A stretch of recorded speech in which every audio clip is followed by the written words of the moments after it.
Қырғи-қабақ соғыстың аяқталуымен әлемдегі қауіпсіздік артты ма? Қырғи-қабақ соғыстың аяқталуы және халықаралық қатынастардағы өзгерістер. 1989 жылы Берлин қабырғасының құлауы социалистік лагердегі режимдердің әлсіреуін көрсетті. 1990 жылдары социалистік блоктағы өзгерістер демократиялық жолға түсті. Соғыс аяқталғаннан кейін халықаралық қатынастар биполярлы жүйеден көпвекторлы немесе біржақты әлемдік жүйеге өтті.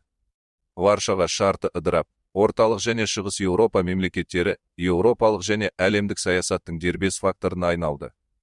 ақш әлемдік саясаттағы басты рөлге шықты, әскери және экономикалық ықпалын күшейтті. НАТО қайта ұйымдастырылды, экономикалық интеграциялық үдерістер белсенді дамыды. Батыс пен шығыс арасындағы тікелей қайшылық тоқтап, әлемдік саясат жаңа кезеңге өтті. Геосаяси картаның өзгеруі. Еуропадағы өзгерістер.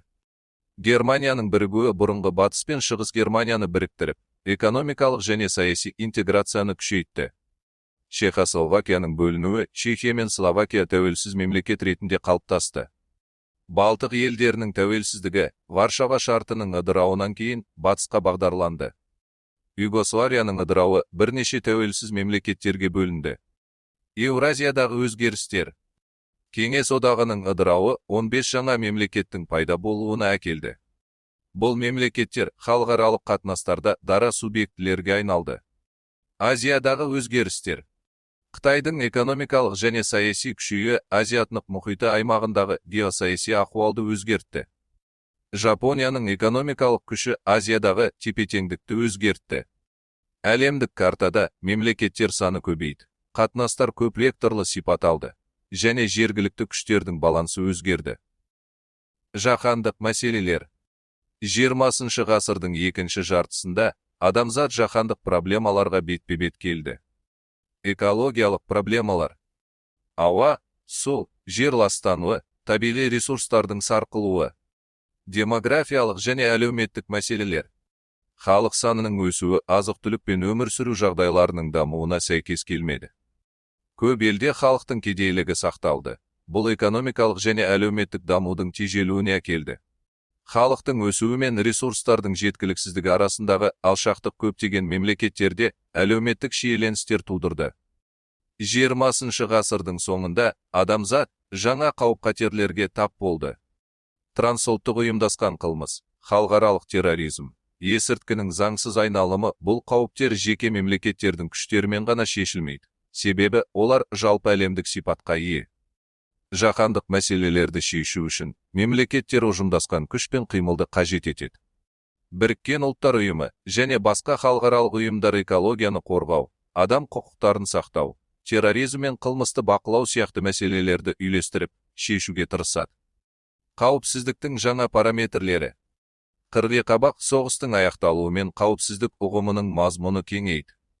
Бұрынғыдай тек әскери саясатпен шектелмей, экономика, экология, білім беру сияқты кең ауқымды мәселелерді қамтиды.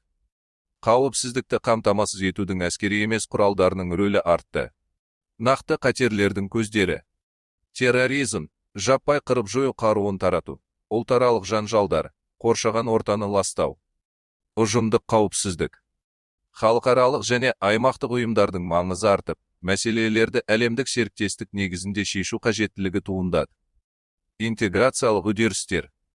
Интеграциялық үдерістер экономикалық, саяси және мәдени байланыстарды нығайтып, мемлекеттер арасындағы тәуелділікті арттырды. Солтүстік Америкада, Солтүстік Америка еркін сауда аймағы туралы келісім, ақш, Канада және Мексиканы біріктіретін еркін сауда аймағы құрылды. Мақсаты тауарлар, қызметтер, капитал мен жұмыс күшінің еркін қозғалысы. Латын Америкасында Латын Америкалық интеграция ассоциациясы, Орталық Америка ортақ нарығы, Оңтүстік Американың ортақ нарығы сияқты бірлестіктер құрылды.